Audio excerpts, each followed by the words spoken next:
तुम माँ बनने वाली हो अनीका। कुणाल शादी के मंडप से सीधे दिल्ली अपने कॉलेज की पढ़ाई करने चला गया था। प्रेगनेंसी 4 महीने पार हो चुकी है। 4 महीने के बाद मैं घर आना अपने दामाद को इस तरीके से वेलकम करेंगे। जब जब इसको देखता हूं ऐसा लगता है एक ऐसे गुनाहों की सजा मिल रही है जो गुनाह मैंने कभी किए ही नहीं। मैं इस शादी को नहीं मानती।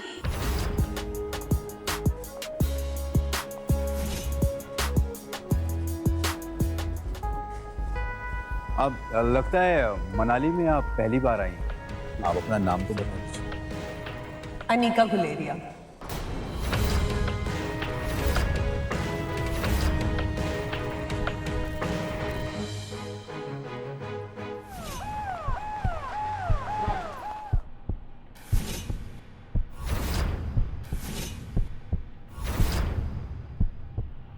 अनीका अनीका अनीका अनीका अनीका, तुम सुन रही हो ना मेरी बात?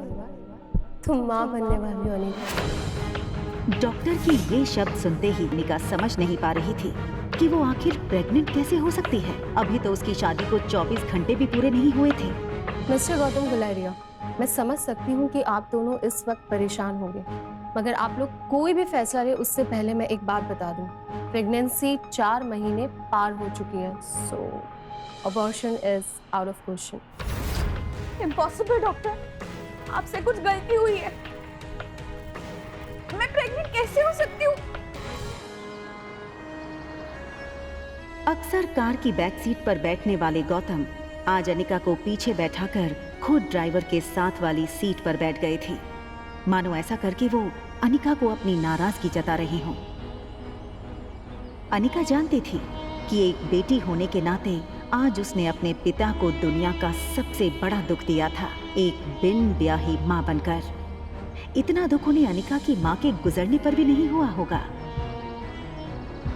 अनीका को ऐसा लग रहा था मानो आज मनाली का हर इंसान उसे सवालिया नजरों से बस एक ही सवाल पूछ रहा हो कि कौन है इस बच्चे का बाप। लेकिन इसका जवाब तो अनीका के पास भी नहीं था। गुलेरिया हाउस ब्रिटिश के जमाने का मकान था।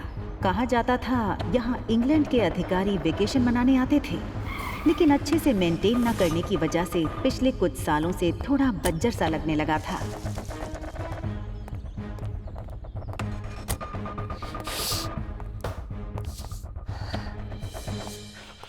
अनीका कमजोर शरीर और भारी कदमों से गौतम के पीछे पीछे घर में दाखिल हुई। बिन माँ की पली बड़ी अनीका को आज सबसे ज्यादा जरूरत थी तो उसके पापा के इमोशनल सपोर्ट की। मुश्किल से एक मौका मिला था हमें हमारी जिंदगी फिर से बेहतर बनाने का। नसीब वाली थी तुम जो तुम्हारी डोगरा खानदान के इकलौते वारिस कुणाल डोगरा से शादी हुई थी। You know, कितने पावरफुल लोग हैं। मनाली का सबसे पावरफुल खानदान डोगराज। हमारे सारे कर्ज, पेंडिंग कोर्ट केस, हमारी हर तकलीफ से हमें बाहर निकाला था उन लोगों। लेकिन शादी के 24 घंटे में ही तुमने हमारी जिंदगी वापस से जहन्नुम बना दी। उन लोगों को अगर तुम्हारे इस कारनामे के बारे में पता चलेगा तो पता नहीं क्या होगा। और तुम्हारी छोटी बहन कामिनी, उससे कौन शादी करेगा? भले ही वो तुम्हारी सौतेली बहन हो, लेकिन तुम्हारे इस कारनामे की वजह से उसकी भी तो बदनामी होगी।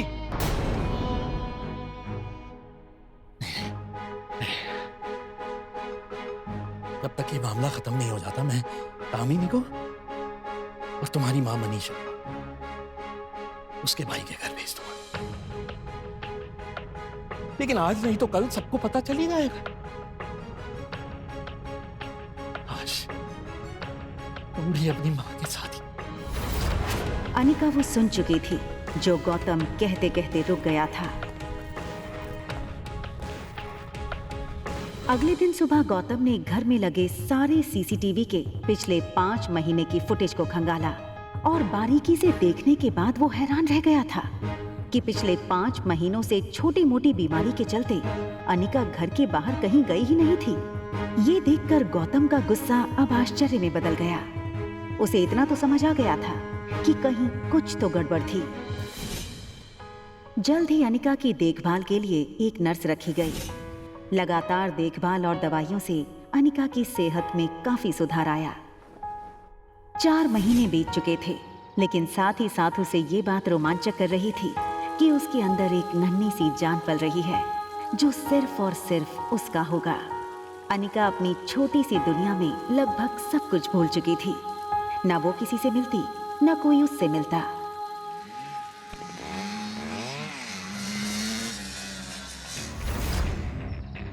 अनिका ने जैसे ही लड़की को देखा, उसकी धड़कन मानो डर और टेंशन से तेज हो गई। ये लड़का और कोई नहीं बल्कि अनिका का पति कुणाल डोगरा था।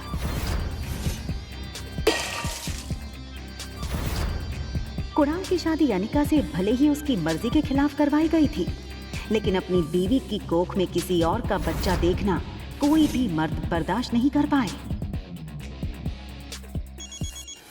कुणाल शादी के मंडप से सीधे दिल्ली अपने कॉलेज की पढ़ाई करने चला गया था और वहीं पहुंचकर शादी के दूसरे दिन उसे अनिका की प्रेगनेंसी की खबर मिली थी। अरे कुणाल बेटा, आज अचानक से तुमने फोन किया कि तुम्हारे कॉलेज की तुम्हारी छुट्टियां शुरू हो गई क्या? कमाल है, 4 महीने के बाद मैं घर आना, अपने दामाद को इस तरीके से वेलकम करेंगे। और वैसे भी बहुत कुछ बदल गया है अब यहाँ पे।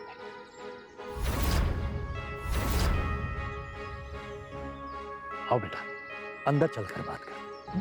देखो कुणाल, अगर तुम इस शादी को तोड़ना चाहते हो तो मैं समझ सकता हूँ। तुम समझ सकते हो, लेकिन ये बात मेरे दादाजी नहीं समझ सकते। जबरदस्ती इसी से मेरी शादी करा दी। जब जब इसको देखता हूं ना, ऐसा लगता है एक ऐसे गुनाहों की सजा मिल रही है जो गुनाह मैंने कभी किए ही नहीं। देखो इस बेशरम को कैसे खड़ी है। मैं इस शादी को नहीं मानती। ये सुनकर कुणाल और गौतम दोनों ही शॉक थे। देखो बेटा, इस वक्त अनिका की तबीयत ठीक नहीं है, इसकी बातों पर ध्यान मत दो।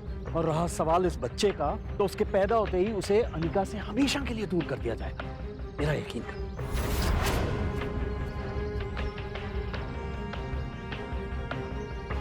ठीक उसी पल अचानक से अनिका के पेट में जोरों से दर्द शुरू हो गया। दर्द के मारे एक झटके में अपनी पीठ के बल गिरी। अनिका, मम्मा मम्मा मम्मा, प्लेन लैंड होने वाला है। देखते ही देखते आज 6 साल बीत चुके थे और सामने थी उसकी 6 साल की बेटी रिया।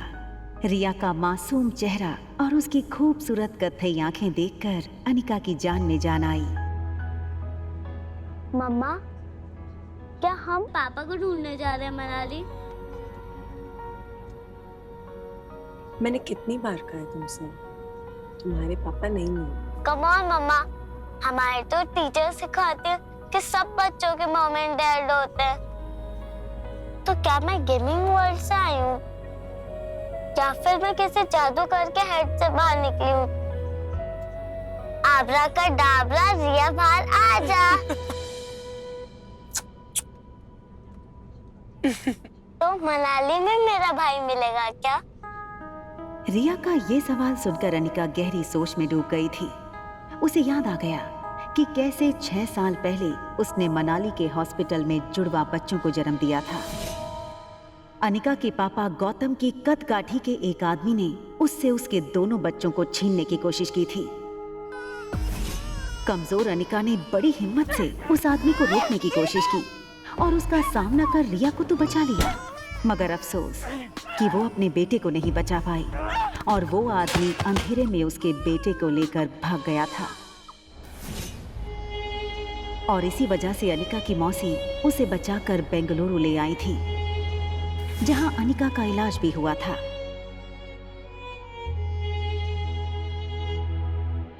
हालांकि इन 6 सालों में अनिका पूरी तरह से बदल चुकी थी।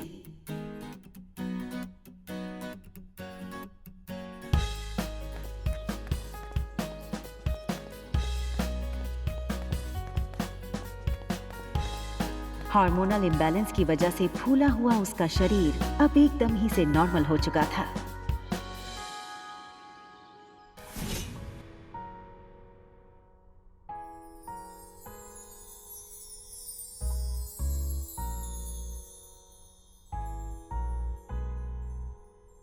कितनी खूबसूरत लग रही हो तुम।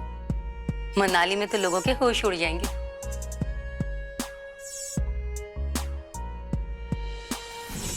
फ्लाइट अटेंडेंट हो या फ्लाइट के अन्य यात्री, सब लोग आते जाते अनिका पे एक नजर जरूर डालते।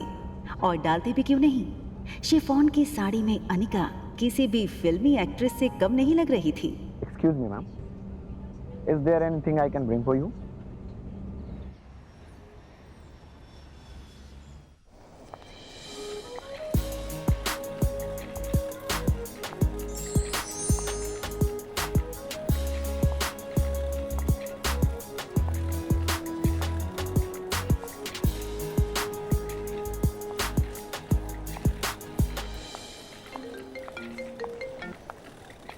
हेलो पा। कुणाल तुम्हें लेने एयरपोर्ट आ रहा है, तुम उसके साथ सीधा घर आना।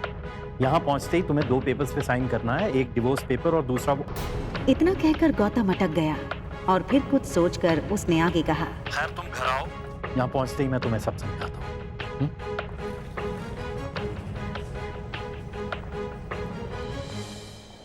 इन 6 सालों में कुणाल भी काफी बदल चुका था। अब वो एक कॉलेज स्टूडेंट नहीं रहा था, बल्कि एक बिजनेसमैन था। आज तक इस दुनिया में किसी भी इंसान को अपने डिवोर्स पे इतनी खुशी नहीं हुई होगी जितनी खुशी मुझे हो रही है आज।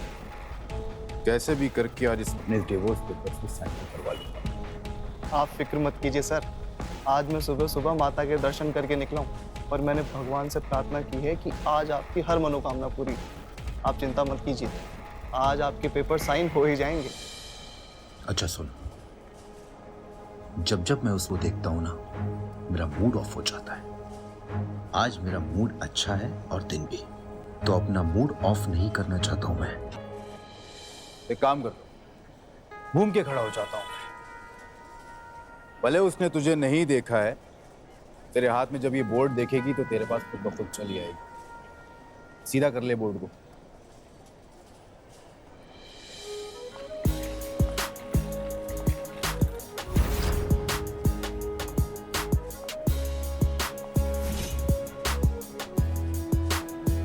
कुणाल ने एयरपोर्ट से बाहर आते हुए एक लड़की को देखा और फिर देखता ही रह गया। कुणाल बिना वक्त गवाए इस लड़की के सामने आकर खड़ा हो गया। अनिका एक पल के लिए सहम गई और उसे लगा कि पहले की तरह कहीं कुणाल उसकी फिर से इंसल्ट ना कर दे, और इसीलिए अनिका सीधे कुणाल को थप्पड़ जड़ देना चाहती थी। मगर वो अपनी बेटी रिया के सामने कोई तमाशा नहीं करना चाहती थी। हाय मिस गॉर्जस। अब लगता है मनाली में आप पहली बार आई, क्योंकि अगर आप पहले आई होती तो ये पॉसिबल नहीं कि आप मेरी नजर से अननोटिस होती। टैक्सी। टैक्सी की क्या जरूरत है? आप कहिए, जहां कहिए वहां मैं आपको ड्रॉप कर सकता हूं अपनी कार से। इफ यू, अरे ये छोटी सी गुड़िया को आना है। हाँ, लगता है ये आपकी छोटी बहन है।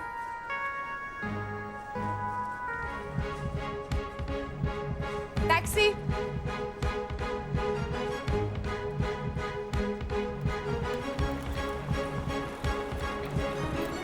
टैक्सी वहां से निकलने ही वाली थी कि तभी कुणाल ने टैक्सी रोकी।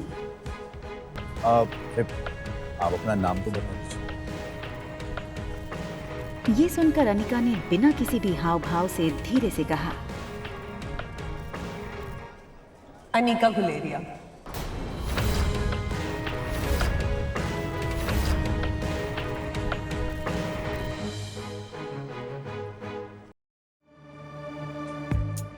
आप अनिका गुलेरिया को ही पिक करना आए हो ना?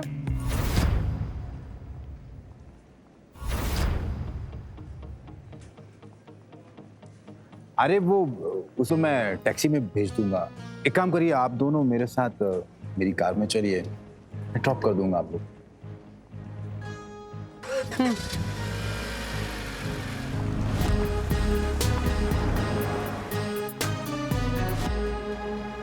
फटाफट इस टैक्सी के पीछे जाकर मैडम का पीछा कर। जाकर के देख मैडम किस होटल में रुकी। ध्यान रहे, हाँ। कोई भी तुझ पे शक ना करे। चल भाग, फटाफट भाग।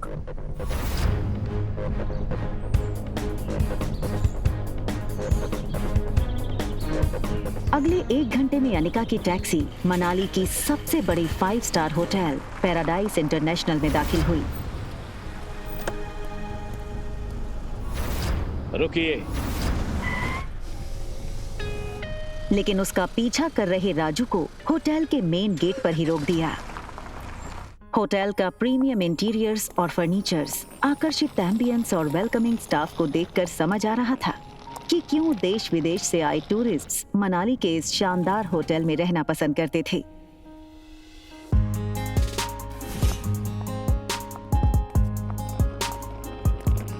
इस फ्लोर पे 2 ही रूम्स हैं।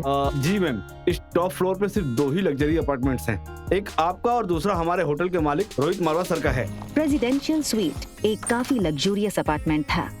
ये प्रेसिडेंशियल स्वीट हर कोई अफोर्ड नहीं कर सकता था, मगर world famous neuro surgeon doctor Amrita उर्फ अनिका को इससे क्या फर्क पड़ने वाला था।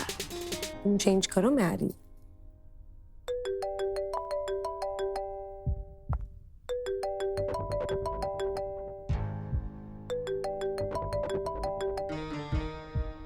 Hello Anika, what kind of behaviour is this?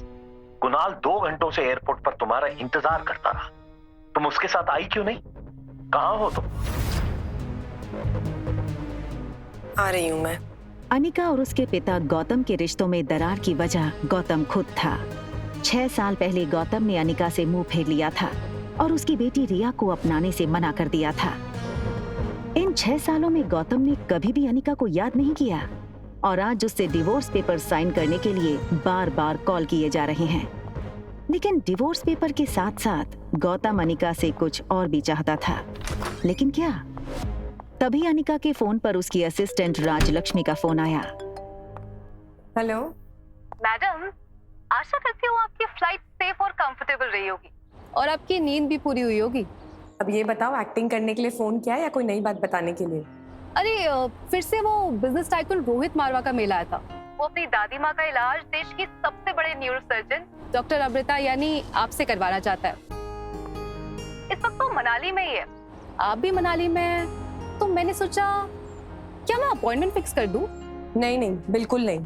ये बड़े लोग अपने बड़े बुजुर्गों की चिंता का सिर्फ ढोंग करते हैं। इनका असली मकसद ना कुछ और ही होता है। बड़े बुजुर्गों की प्रॉपर्टी, उनका बिजनेस और पता नहीं क्या क्या। हमें इनसे दूरी रहना चाहिए। Okay, as you wish. वैसे एक बात बता दूं, मैंने सुना है कि रोहित मारवा की पर्सनालिटी काफी डैशिंग है। टॉल, डार्क, हैंडसम और इतनी कम उम्र में इतना बड़ा बिजनेस टाइकून। और अगर लाइफ में थोड़ा रोमांस आ ही जाता है तो इसमें क्या नुकसान है? रोहित का फोटो भेजो। अगर ऐसा ही है तो एक काम करो, तुम ही उसे डॉक्टर अमृता बनकर मिल लो। कि डॉक्टर अमृता के चेहरे को यहाँ कोई नहीं जानता। यहाँ मैं सिर्फ अनिका गुलेरिया हूँ। ठीक है, रोहित की फोटो भेजूंगी, एक बार देख लेना। अनिका हंसते हुए फोन काट देती है, लेकिन इसके पहले कि अनिका लिफ्ट के अंदर जा पाती, तभी अनिका को लगा जैसे मानो उसके पीछे कोई खड़ा हो। अनिका ने जैसे ही पीछे मुड़कर देखा तो वो हैरान हो गई। पीछे रिया खड़ी थी। उसका चेहरा कुछ उखड़ा हुआ था और वो बस अनिका को एकटक देखे जा रही थी। अनिका को लगा कि रिया नींद से अचानक उठकर उसने अनिका को पास नहीं देखा होगा, इसलिए ऐसे खड़ी हो गई होगी। मम्मा जल्दी वापस आ जाएगी और आते हुए ना आपकी फेवरेट चॉकलेट आइसक्रीम ले आएगी, ठीक है? आप जाओ कमरे में और आराम करो या अपनी फेवरेट वीडियो गेम खेल लो, ठीक है?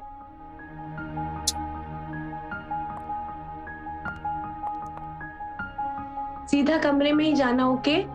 Mama loves you and she will miss you a lot. बाहर जाने की जल्दी में अनिका एक बात भूल रही थी कि उसने अपने कमरे का दरवाजा बाहर से बंद किया था। फिर भी रिया रूम से बाहर कैसे आ गई थी? तभी एक टॉल और हैंडसम आदमी होटल के टॉप फ्लोर के कॉरिडोर में तेजी से चलता हुआ आता है। ये आदमी था मारवा इंडस्ट्रीज का सीईओ रोहित मारवा।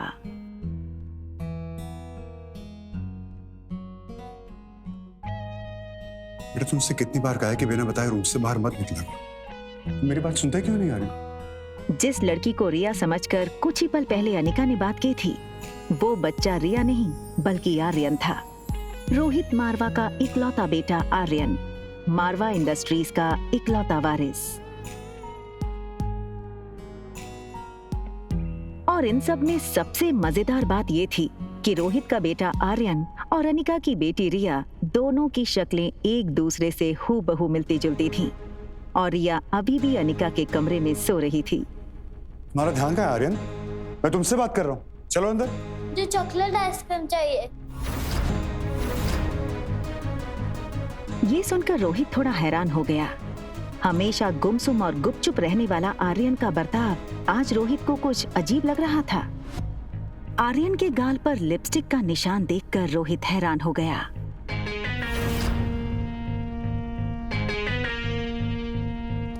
रोहित ने तुरंत सिक्योरिटी चीफ को फोन करके उसके रूम के बाहर का सीसीटीवी फुटेज तुरंत मंगवाया।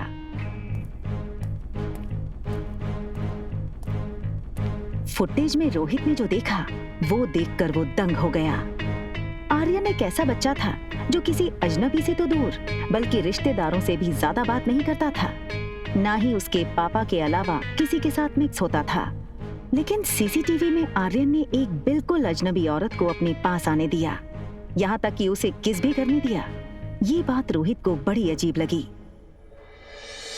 दूसरी तरफ अनिका गुलेरिया हाउस पहुंच गई थी। गुलेरिया हाउस उसका अपना घर। कामिनी यानी अनिका की सौतेली छोटी बहन, उसी के बर्थडे की पार्टी चल रही थी।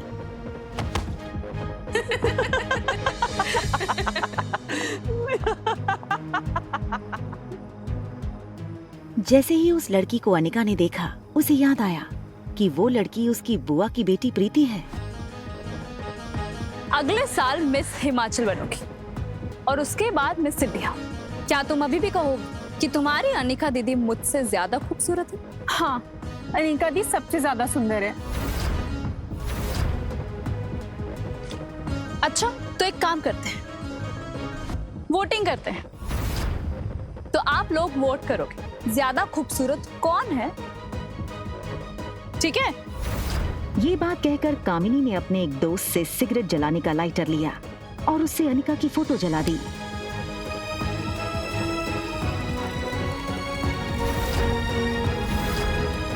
दूर खड़ी अनिका चुपचाप ये सब देख रही थी।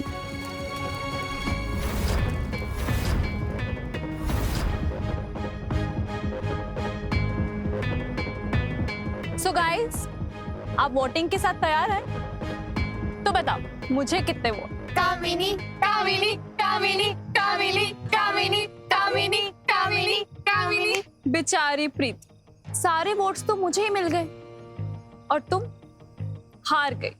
चलो कोई बात नहीं, अब हार ही गई हो तो इसकी सजा तो मिलनी होगी। तो तुम्हारी सजा ये है कि तुम्हारी इस खूबसूरत मोटी दीदी की फोटो तो मैंने इस जूस के ग्लास में डाल दी, तो बस तुम्हें अब इसे पीना है।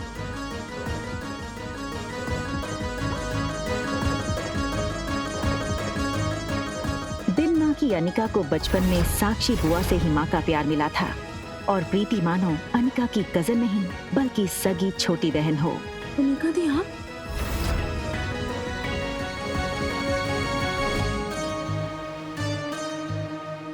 हार और जीत का फैसला खेल खत्म होने के बाद होता है और खेल अभी खत्म नहीं हुआ है। अरे यार, ये अनिका इतनी खूबसूरत कैसे लग रही है? हाँ यार, किसी फिल्म की हीरोइन जैसे लगने लगी है। Oh my God, she looks so sexy. जीत किसकी हुई है ये तो पक्का हो गया है, तो अब जो सजा तय करी थी वो पूरी कर ली जाए। चलो पी लो। और तभी ग्लास टूटने की आवाज सुनकर गौतम और अनिका की सौतेली माँ मनीषा वहां आ गए। पापा, मम्मा देखो ना, ये अनिका मेरी बर्थडे पार्टी में आकर मेरी पार्टी खराब करना चाहती। मैंने तो बस इसे इतना कहा कि तुमने अपना वजन कैसे घटाया, और ये कहने लगी कि मैं तुमसे काफी खूबसूरत हूँ और तो तुम्हारी औकात ही क्या है मेरे साथ। सबके सामने मेरी इज्जत थी पापा। बस करो अनिका, बहुत तमाशा हो गया। एक डिवोर्स पेपर पे साइन करने के लिए और कितना नाटक करोगी तुम? हमारे साथ अंदर आओ, तुमसे कुछ जरूरी बात करनी है।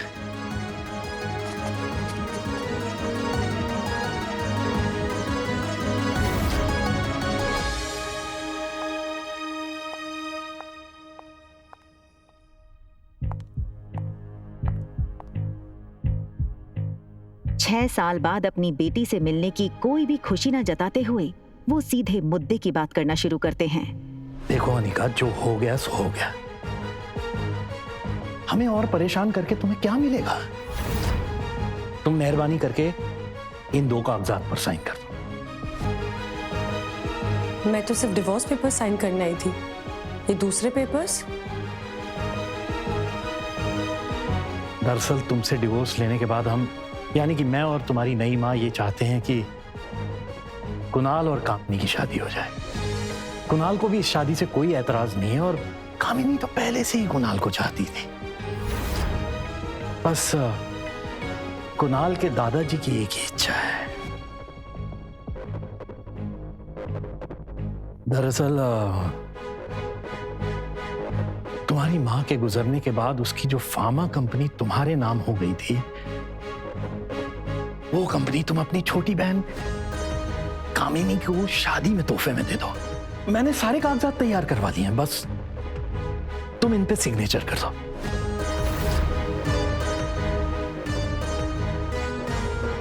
वो कभी सोच नहीं सकती थी कि डोगरा खानदान के साथ रिश्ता बनाए रखने के लिए उसके पापा इतना नीचे गिर सकते हैं।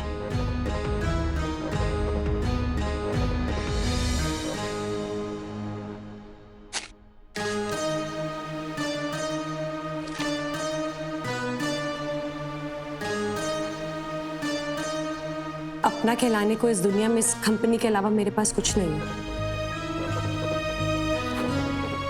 माफ कर दीजिएगा, लेकिन ये कंपनी मैं आपको नहीं दे सकती। क्यों हमें बर्बाद करने पर तुली आने का?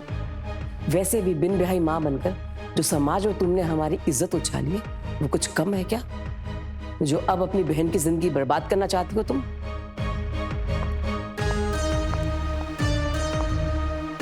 तुम्हें क्या लगता है कि अगर तुम कंपनी मेरे नाम नहीं करोगी तो कुणाल मुझसे शादी नहीं करेगा?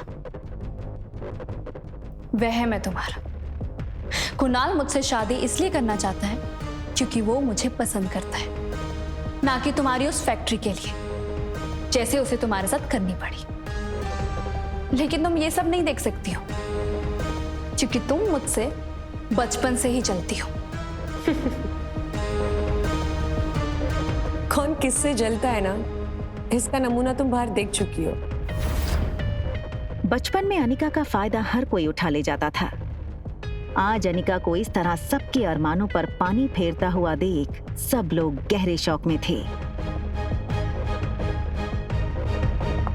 समझती क्या हो अपने आप को?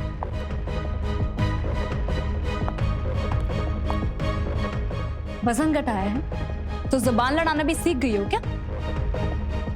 चाहे कुछ भी कह लो, मैं कल भी तुमसे ज्यादा खूबसूरत थी और हमेशा तुमसे ज्यादा खूबसूरत रहूंगी। दिखने में भी आगे और पढ़ने में भी आगे। कुछ ही सालों में मैं डॉक्टर बन जाऊंगी। मुझ जैसी लड़की को छोड़कर कुणाल तुम्हारे पास कभी वापस आ ही नहीं सकता। ठीक है, फिर एक और शर्त लगा ले।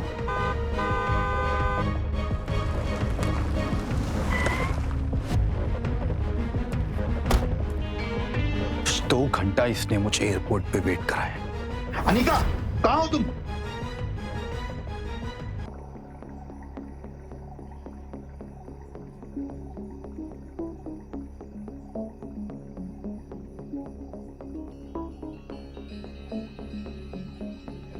उसी वक्त कुणाल के फोन पर उसके ड्राइवर राजू का मैसेज आया जिसमें लिखा था होटल पैराडाइज इंटरनेशनल। मैसेज पढ़कर कुणाल के चेहरे पर तुरंत ही एक स्माइल आ गई।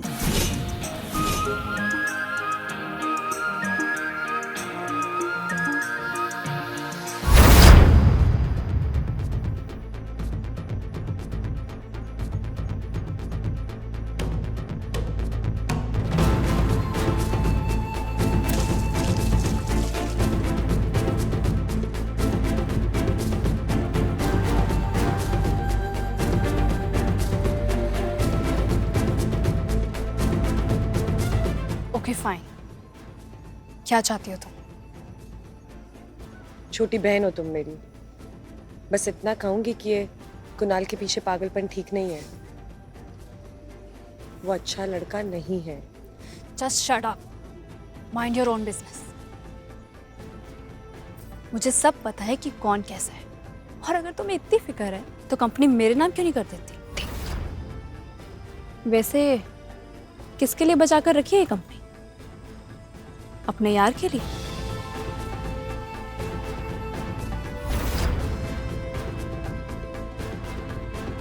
अनिका गुस्से में निकल गई। तभी वहां भागते हुए प्रीति आई।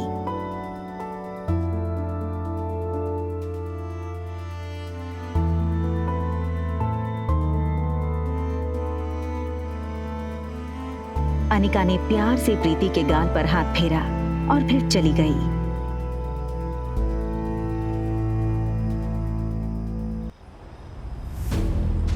अनिका दुनिया में हर चीज से लड़ सकती थी, मगर कोई उसकी बेटी को कहे ये उसे बर्दाश्त नहीं था। किसके लिए बचा कर रखी है कंपनी?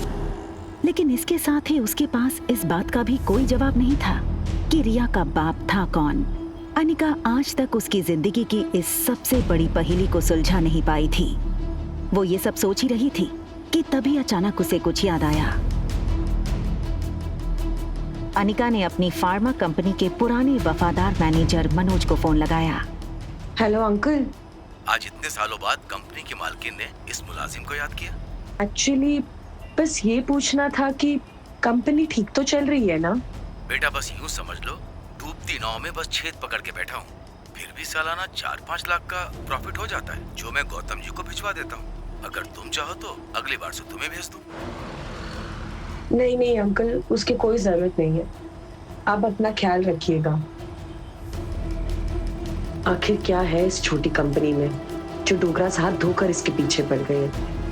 पहले मेरे जरिए ये कंपनी हड़पने की कोशिश की और उसी के चलते कुणाल से मेरी शादी करवाई, और अब कामिनी के जरिए ये कंपनी पाना चाहते हैं। लेकिन क्यों? तो कंपनी मेरे नाम क्यों नहीं कर देती? होटल की तरफ टैक्सी बढ़ी रही थी कि तभी अनिका को याद आया कि उसने अपनी बेटी को एक प्रॉमिस किया था। मम्मा जल्दी वापस आ जाएगी और आते हुए ना आपकी फेवरेट चॉकलेट आइसक्रीम ले आएगी, ठीक है? Mama loves you and she will miss you a lot. लेकिन अनिका इस बात से अनजान थी कि उसने प्रॉमिस रिया को नहीं बल्कि रोहित मारवा के बेटे आर्यन को किया था। होटल पहुंचते ही अनिका की कार को सिक्योरिटी गार्ड्स ने घेर लिया और वो अनिका का रास्ता रोक के खड़े हो गए। ये क्या बदतमीजी है? इस तरह से मेरा रास्ता रोकने का क्या मतलब है?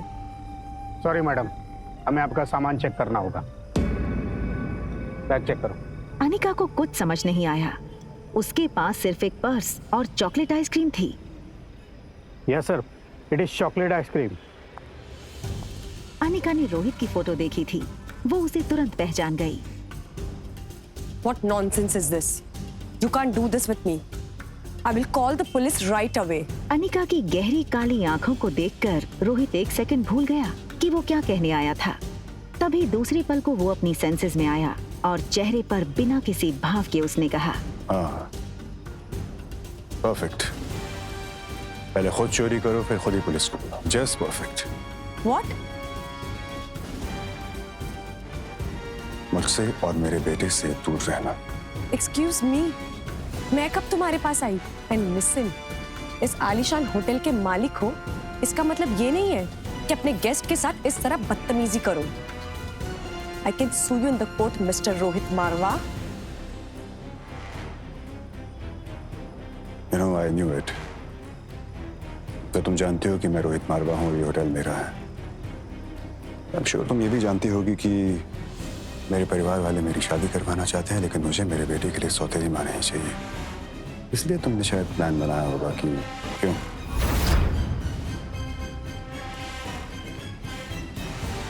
Just stay away from my son. Right?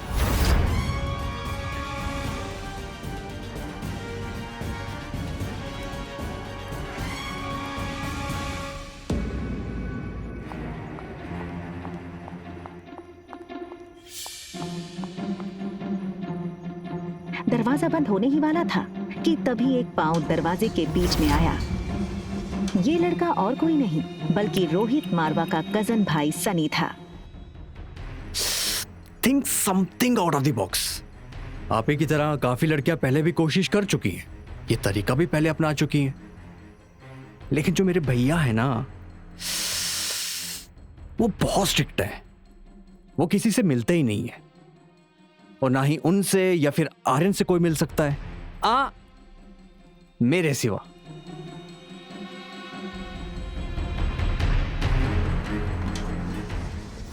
दूसरी तरफ गुलेरिया हाउस में पार्टी लगभग खत्म हो गई थी।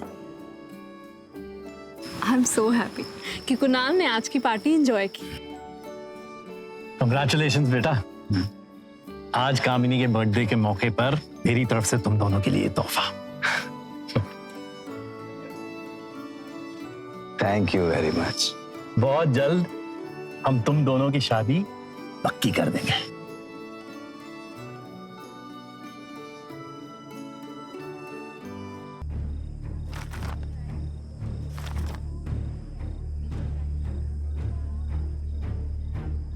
ये क्या है? ये सिर्फ डिवोर्स पेपर्स हैं। कंपनी के पेपर्स कहाँ हैं? ये हो सकती है शादी। कंपनी के पेपर्स अगर नहीं मिले तो मेरे घर वाले इस शादी के लिए नहीं मानेंगे, और ना ही मैं। रखिए, चलो।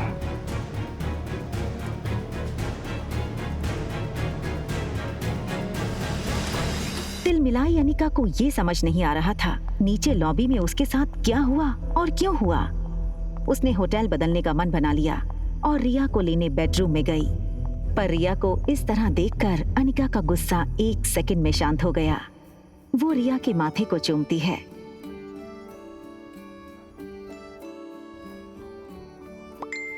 तभी उसके फोन में एक नोटिफिकेशन आया। अनिका ने मोबाइल चेक किया तो देखा कि उसके डॉक्टर अमृता नाम वाले मेल बॉक्स में रोहित मारवा का मैसेज आया था। Want to meet you urgently. एक पेशेंट है जिसके दिमाग का ऑपरेशन करवाना है, जो सिर्फ आप कर सकती हैं।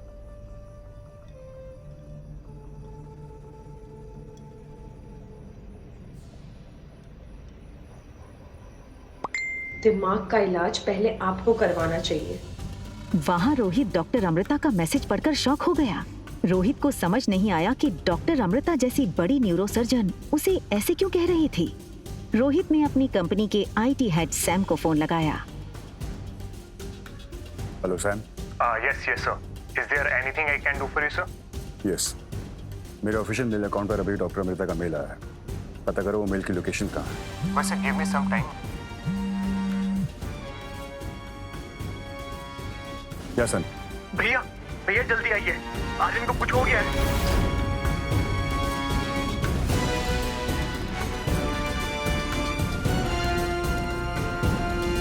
रोहित ने लिफ्ट में टॉप फ्लोर का बटन दबाया, मगर आज उसे अपनी लिफ्ट की स्पीड बहुत स्लो लग रही थी। आर्यन पर जरा सी तकलीफ आए तो रोहित बर्दाश्त नहीं कर सकता था। सनी दरवाजे पर रोहित का इंतजार कर रहा था।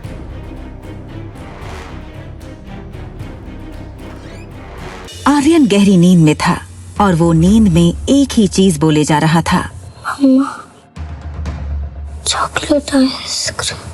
मम्मा, चॉकलेट आइसक्रीम। रोहित के लिए ये चीज बहुत शॉकिंग थी। रोहित ने आर्यन को माँ और बाप दोनों का प्यार दिया था, फिर आज ये अचानक आर्यन नींद में अपनी माँ को क्यों याद कर रहा था। ब्रो, मैंने ना इंटरनेट पे एक वीडियो देखा था जिसमें एक लेडी 7 साल के बच्चे को ये यकीन दिलाती है कि पिछले जन्म में वो उसका बेटा था, और वो बच्चा अपनी असली माँ को छोड़कर उस लेडी के साथ चला जाता है। तुम कहना क्या चाहते हो? ब्रो, वो सामने वाली ब्यूटीफुल सी दीदी, उनसे मिलने के बाद आर्यन का बिहेवियर काफी चेंज हो गया है। तुमसे कितनी बार कहा है कि टेक्नोलॉजी का सही इस्तेमाल किया करो। दिन भर या तो वीडियो गेम्स खेलते रहते हो या फिर ये वाहियात वीडियोस देखते रहते हो। तुम्हारे भी सोने का वक्त हो गया, जाके सो जाओ। सनी की बात रोहित के दिल में शक गड़ा चुकी थी। क्या सचमुच वो लड़की आर्यन के इमोशंस के साथ खेलकर उस तक पहुंचना चाहती थी, या वो सिर्फ एक कोइंसिडेंस था? एक तरफ आर्यन के मुंह से मम्मी सुनकर रोहित परेशान था और दूसरी तरफ अनिका सोच रही थी कि आखिर उसके खोए हुए बेटे को कैसे ढूंढे, किससे मदद मांगे। इन 6 सालों में अनिका ने सारे गुमशुदा बच्चों की पूरी जानकारी इकट्ठा की हुई थी। अनिका उस इंसान तक पहुंचना चाहती थी जिसने उसके बेटे को हॉस्पिटल से किडनैप किया था, लेकिन कोई भी सुराग उसके हाथ नहीं लग रहा था। एक बार उसने बैंगलोर से कॉल करके मनाली पुलिस को कंप्लेंट की थी, मगर छानबीन में पाया गया कि ना तो हॉस्पिटल में उसके जुड़वा बच्चे पैदा होने का कोई रिकॉर्ड था और ना कोई गवाह था जिससे ये साबित होता कि अनिका ने जुड़वा बच्चों को जन्म दिया था। मैडम, जो बच्चा कभी जन्मा ही नहीं, वो गायब कैसे हो सकता है? वो ये सब सोच ही रही थी, तभी अनिका को याद आया कि उसकी स्कूल का एक दोस्त पंकज इन दिनों मनाली पुलिस में सब इंस्पेक्टर है।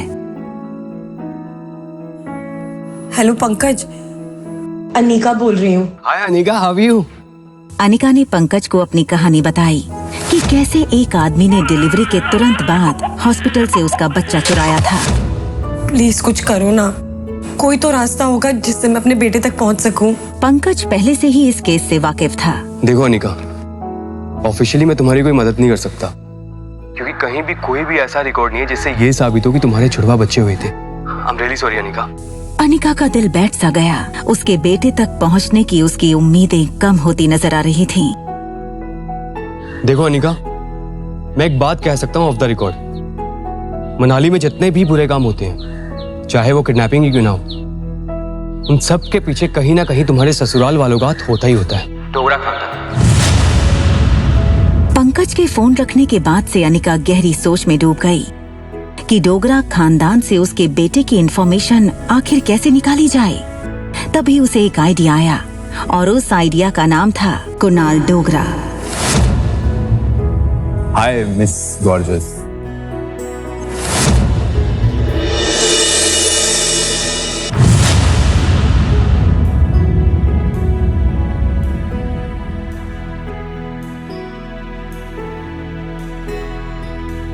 रिया अभी अपनी गेम में इतनी इन्वॉल्व थी कि उसके पास क्या चल रहा है उसकी कोई खबर ही नहीं थी। देखो बेटा, मम्मी 2-3 घंटे में आ जाएगी। अगर किसी भी चीज की जरूरत पड़े ना तो होटल के रूम सर्विस को कॉल कर देना। Okay? Okay. Bye bye. Riya छोटी थी लेकिन अपनी उम्र के बच्चों से काफी ज्यादा स्मार्ट थी। उसको अक्सर अकेली रहने की आदत थी।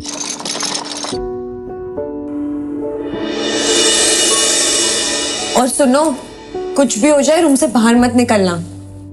हमारे रूम के सामने ही ना एक छोटा पागल और एक बड़ा पागल रहता है, ठीक है? नहीं जाऊंगी।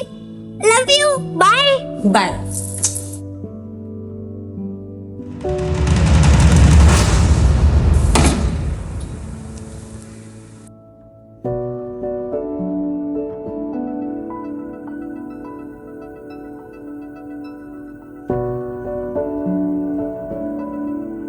अनिका जान चुकी थी कि जब उसने रोहित को पागल कहा तब वो उसके पीछे ही खड़ा था। अनिका सोच रही थी कि दूसरी लिफ्ट ले लूंगी, तभी लिफ्ट मैन ने कहा, प्लीज कम इन मैडम। ना चाहते हुए भी अनिका को वही लिफ्ट में जाना पड़ा।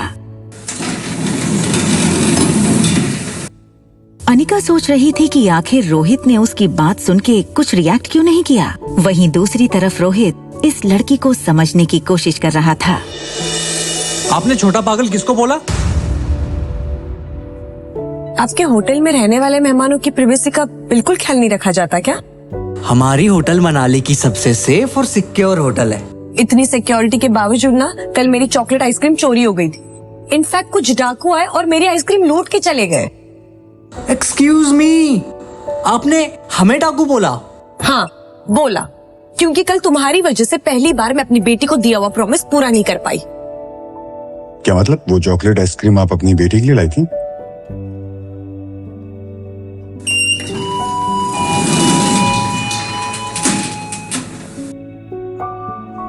अनिका रोहित के अचानक बदले तेवर को देखकर थोड़ी सोच में पड़ गई। उसने कुछ देर रोहित को देखा और फिर लिफ्ट से निकल गई।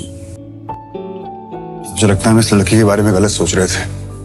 वो आइसक्रीम उसने अपनी बेटी के लिए मंगाई थी। No bro, I am telling you, ये लड़की जैसी दिखती है ना वैसी है नहीं। देखा नहीं जाने से पहले कैसे देख रही थी तुम्हें? होटल लॉबी से बाहर निकलते हुए अनिका इस बात से बिल्कुल बेखबर थी कि एक बहुत बड़ा सरप्राइज उसका इंतजार कर रहा था। उसका एक्स हस्बैंड कुणाल डोगरा। कुणाल सुबह से वेटिंग एरिया में अनिका का ही इंतजार कर रहा था, लेकिन उसको देखते ही उसने बहाना बनाते हुए कहा, व्हाट अ सरप्राइज। देखिए ना, मैं यहाँ पे किसी से मिलने आया था और किसे पता था कि आप मिल जाएंगी।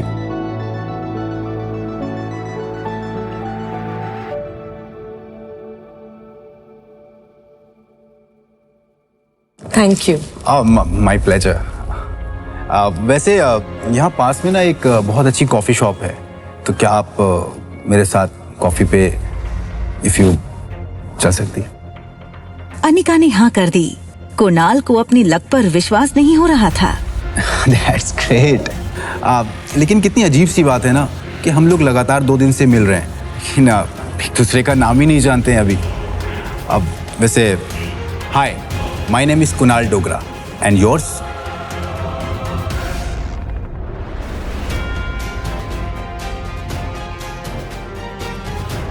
Ragini. Pleasure to meet you miss Ragini.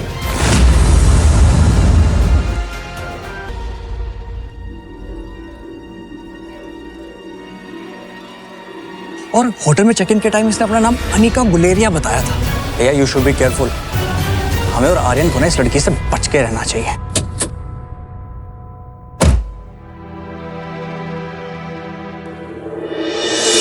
सारे रास्ते अनिका ने सिर्फ कुणाल की बातें सुनी थी, लेकिन वो मन ही मन सोच रही थी कि वो कुणाल से अपने बच्चे के बारे में कैसे पूछे।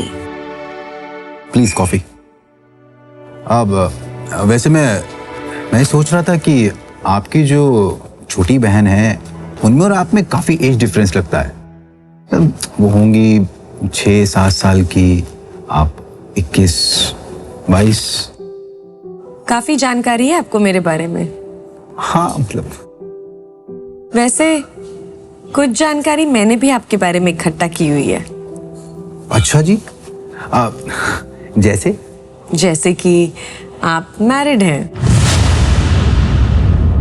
इनफैक्ट आपकी शादी के वक्त आपकी वाइफ 4 मंथ्स प्रेग्नेंट थी, राइट? रागिनी, तुम ये सब कैसे जानती हो? अरे आप ही ने कहा था ना कि मनाली में किसी से भी कुणाल डोगरा के बारे में पूछ लो तो वो मुझे आपके घर तक पहुंचा देगा। देखो रागिनी, सच ये है कि उस लड़की के साथ मैंने 2 मिनट से ज्यादा नहीं बिताए। शादी के फेरे लेते ही मैं दिल्ली चला गया था। फिर जब लौट करके आया तो उसकी डिलीवरी की डेट आ चुकी थी। उसने एक बेटी को जन्म दिया। फिर उसके बाद वो अपनी मौसी के साथ बेंगलोर चली गई। बस इतना ही? उसका बेटा कहाँ है? ये सुनकर कुणाल एकदम से सुन्न हो गया। उसकी आवाज जैसे उसके हलक में अटक गई हो। कौन सा बेटा? तुम किस बेटे की बात कर रही हो? उसका बेटा। उस लड़की ने जुड़वा बच्चों को जन्म दिया था ना? तो लड़का कहाँ है? कुणाल चौंका तो था ही, लेकिन साथ ही उसको हल्का सा शक हुआ कि रागिनी इस तरह अनिका के बारे में क्यों पूछ रही है। और तभी अनिका बात घुमाते हुए बोली, ऑनेस्टली मैं किसी ऐसे से दोस्ती नहीं कर सकती जो अपनी लाइफ की बातें मुझसे छुपाए। I am really sorry.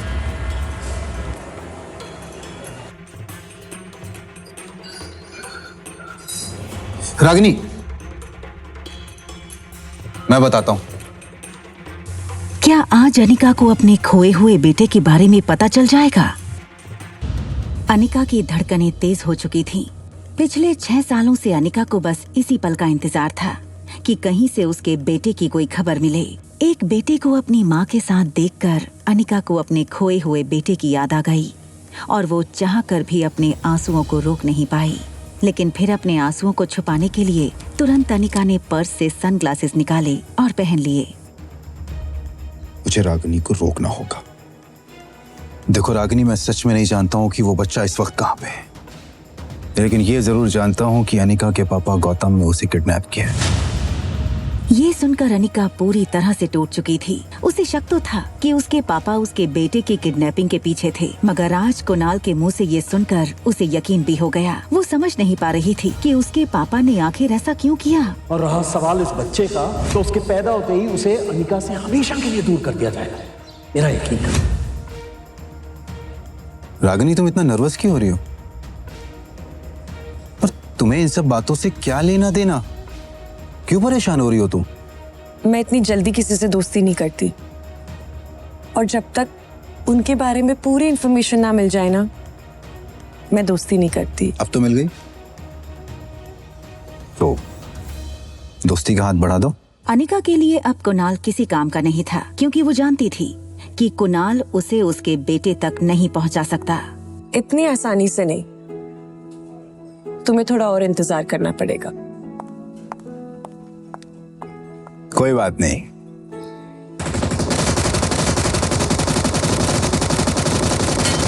तुम सब पीछे रहो, मैं आगे जाके दुश्मन का बंकर उड़ा देती हूँ। यस, ये बूस्टर हमारी टीम का है। राहुल 1-1, तुम एयरबेस पे हमला करो। रेडी? 1, 2, 3। हम जीत गए। हमेशा की तरह रिया की टीम जीत गई। गेमिंग की दुनिया में रिया स्वीट एंजल के नाम से मशहूर थी। हालांकि उसने अपनी गेमिंग आईडी में कोई फोटो नहीं डाली थी। वो नहीं चाहती थी कि लोग उसकी उम्र देखकर उसे जज करें। कई लोगों को तो लगता स्वीट एंजल कोई बहुत बड़ी इंजीनियर या कंप्यूटर जीनियस होगी। रिया पर अब इन मैसेजेस की वाहवाही का असर नहीं होता था, क्योंकि अब ये सब कुछ उसके लिए बहुत आम बात थी। स्वीट एंजल के नाम से खेल रही रिया मॉर्टल फाइट गेम की वर्ल्ड चैंपियन थी। अब एक चॉकलेट मिल्कशेक मंगवाया जाए। हमारे रूम के सामने ही ना एक छोटा पागल और एक बड़ा पागल रहता है। रिया वैसे तो बड़ी अच्छी बच्ची थी, मगर थी काफी शरारती। वो उन बच्चों में से थी जिन्हें कोई बात करने से मना करो तो वो ये जानने के लिए बहुत उत्सुक होते हैं कि आखिर ऐसा क्या है कि बड़े उन्हें वो चीज करने से मना करते हैं। 2401, छोटा पागल।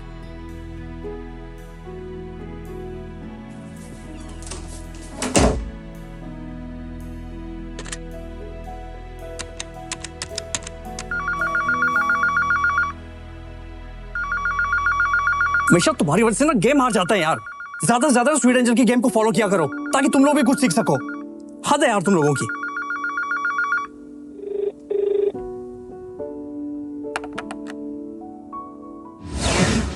हेलो छोटे पागल। मैं पागल नहीं हूँ। तुम्हें ये बात मेरी टीचर ने बताई क्या? अच्छा, तो तुम्हारी टीचर भी ये बात जानती है क्या? तुम स्कूल जाती हो?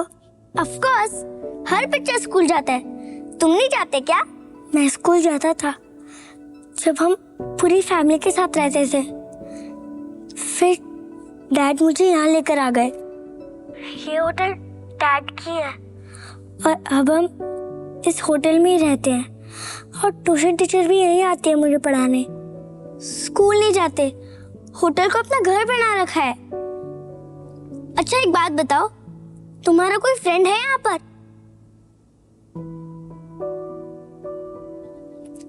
नहीं, यहाँ पर मैं, मेरे डैड और मेरे चाचू रहते हैं।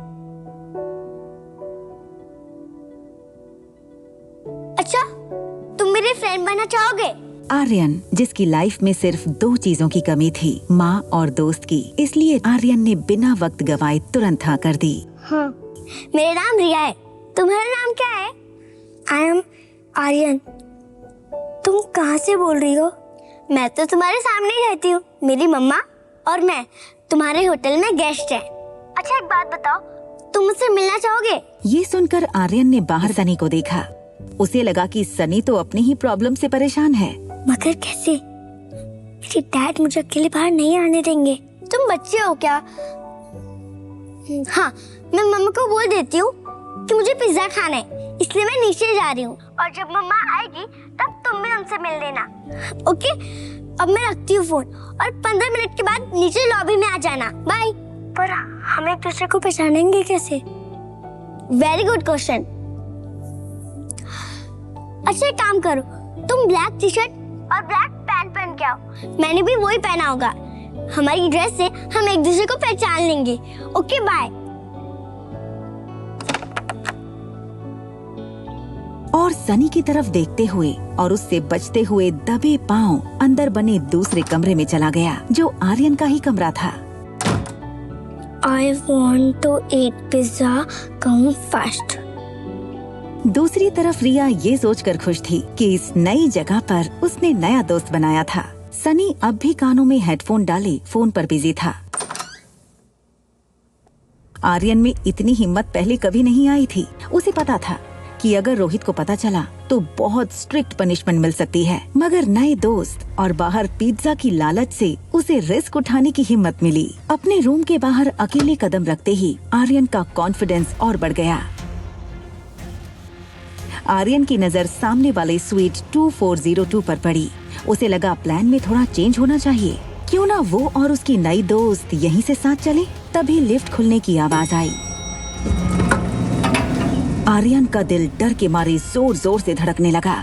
उसने सोचा कि अगर रोहित ने उसे इस तरह रूम के बाहर देख लिया तो पता नहीं क्या होगा।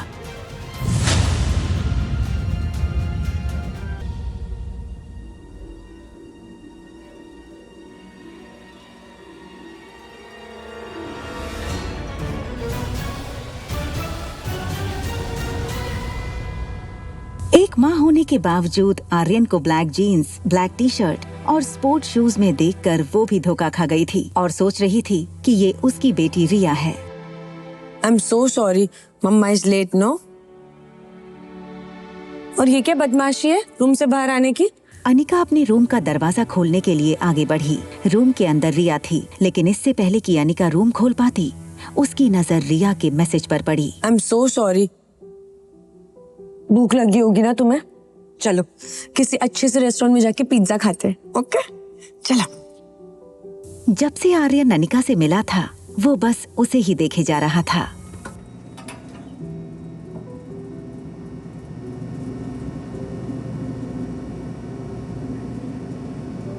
अनिका का स्पर्श, उसका प्यार देखकर आर्यन को ऐसा लगा जैसे कि अगर उसकी माँ होती तो उसे ऐसा ही प्यार करती।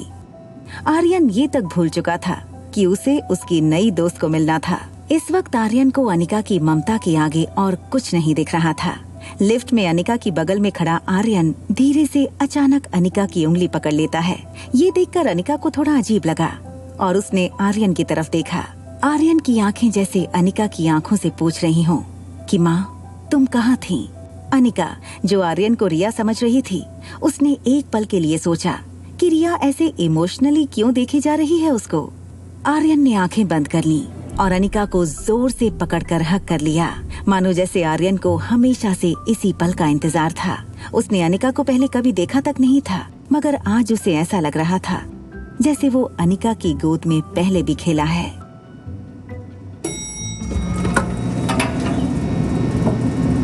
रोहित और अनिका की नजरें एक दूसरे से मिली, लेकिन दोनों में से किसी ने कुछ नहीं कहा। आर्यन का सर अनिका के कंधों पर झुके होने के कारण रोहित को आर्यन का चेहरा नहीं दिखा। रोहित बस अनिका को जाते हुए देखे जा रहा था।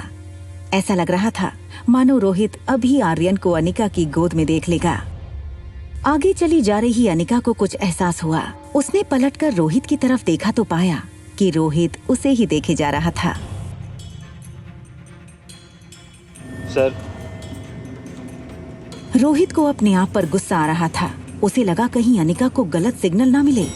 तभी लिफ्ट के बाहर से कोई हलचल ना होने के कारण रोहित को लगा कि अनिका अब चली गई होगी। कंफर्म करने के लिए उसने लिफ्ट के बाहर सर निकालकर चेक किया तो देखा कि अनिका अब भी वहीं खड़ी थी।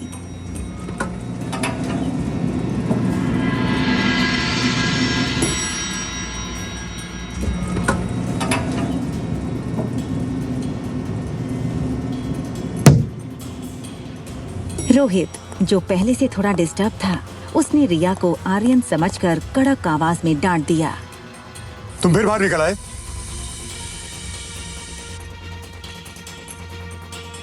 तुम्हें कितनी बार मना किया रूम से बाहर निकलने के लिए? तुम अपने डैड की बात सुनते क्यों नहीं हो? डैड, ये शब्द सुनते ही रिया की आंखें चमक उठी। उसका पूरा चेहरा उसकी स्माइल से भर गया था। डैड, आखिर मैंने आपको ढूंढ लिया। आगे की कहानी जानने के लिए देखें अगला एपिसोड सिर्फ पॉकेट एफएम के YouTube चैनल पर। और एक लड़की को देखा तो के सारे एपिसोड को सुनने के लिए डिस्क्रिप्शन में दी गई लिंक से डाउनलोड करें पॉकेट एफएम ऐप।